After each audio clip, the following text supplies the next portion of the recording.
Tout à l'heure, qui parle de son frère dans cette chanson. Et justement, Le Vagabond dans la langue, c'est l'histoire d'un frère. Oui, c'est une histoire absolument magnifique, un premier roman de Mathieu Mével, qui est un auteur et un metteur en scène de théâtre, et qui a une résonance particulière parce qu'aujourd'hui, c'est la journée de sensibilisation à l'autisme. Ce livre, Un vagabond dans la langue, j'adore ce titre, Ouais. c'est l'histoire de Séverin, qui est autiste donc. Alors, on a beaucoup lu, je trouve, des témoignages sur l'autisme. Là, il s'agit vraiment de littérature et de la déclaration d'affection, la déclaration de tendresse, la déclaration d'amour de Mathieu pour son petit frère Séverin. Besoin de l'écrire. Besoin de l'écrire, besoin d'interroger surtout la langue de son frère. Séverin, il a une langue trébuchante, il a une langue qui n'est pas tout à fait la même que la nôtre. J'adore cette première page parce qu'il y a Hamlet dans la langue de Gide et vous avez Hamlet dans la langue de Séverin. Et Séverin, quand on l'appelle au téléphone, il commence toutes ses conversations par « à qui a là ». Et à chaque fois, Mathieu, il pense à la première réplique d'Hamlet, « qui est là ?» Et ce livre, c'est ça, c'est une réponse à cette question. Séverin, qui est là?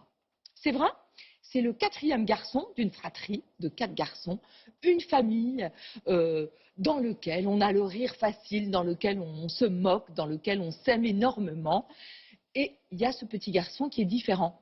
Et Mathieu explique que pendant très très longtemps, cette différence, elle n'était pas nommée.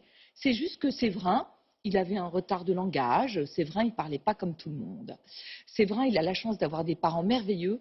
Un jour, il y a un psy qui leur a dit « Vous avez mené Séverin le plus loin, le plus haut possible dans sa liberté. » Et je pense que c'est le meilleur compliment qu'on peut faire à ses parents et à cette fratrie merveilleuse.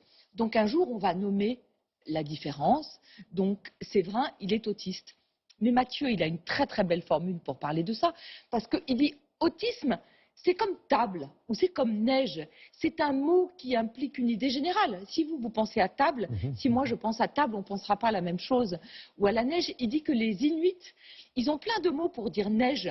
Il y a la neige qui fond, il y a la neige qui tombe. Bien sûr, leur environnement. Exactement. Eh bien, autisme, ça veut dire beaucoup, beaucoup de choses.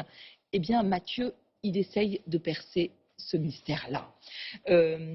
Séverin ne parle pas comme tout le monde et en fait il parle à l'inverse de ce qu'on nous dit de faire. C'est-à-dire que nous, surtout à la télévision, on nous dit de parler distinctement sans se laisser submerger par nos émotions.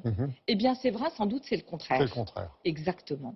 Alors, on va découvrir dans ce livre les deux parcours, celui de Mathieu, qui devient un metteur en scène de théâtre, et celui de Séverin, qui avance dans différents lieux de vie. Et ce qui est beau, c'est que Mathieu, qui devient metteur en scène, un metteur en scène, qu'est-ce que c'est? C'est quelqu'un qui joue avec les mots. Bien sûr. Et donc, il l'interroge. Qu'est-ce que c'est qu'un bon acteur? Est-ce que c'est quelqu'un qui dit intelligemment son texte? Ou est-ce que ce ne serait pas plutôt quelqu'un qui doit restituer par les mots l'émotion qui a fait surgir les mots? Et je trouve que ce livre est vraiment un livre unique sur justement qu'est-ce qui se cache derrière les mots. Et puis il y a une autre chose que je trouve très belle, c'est que, on le sait, les autistes ont du mal avec la communication. Et là, je trouve que c'est l'exploration d'une communication entre un frère et un autre frère, au travers d'une langue qui est dépourvue d'arrière-pensée, de mauvaise foi, de mensonges. Et je trouve qu'au travers de cette langue trébuchante de Séverin, eh ben, je trouve qu'on a une relation d'une beauté absolue, parce que justement, elle est dépourvue de toutes les scories de l'existence. Belle histoire de frères et de fraternité.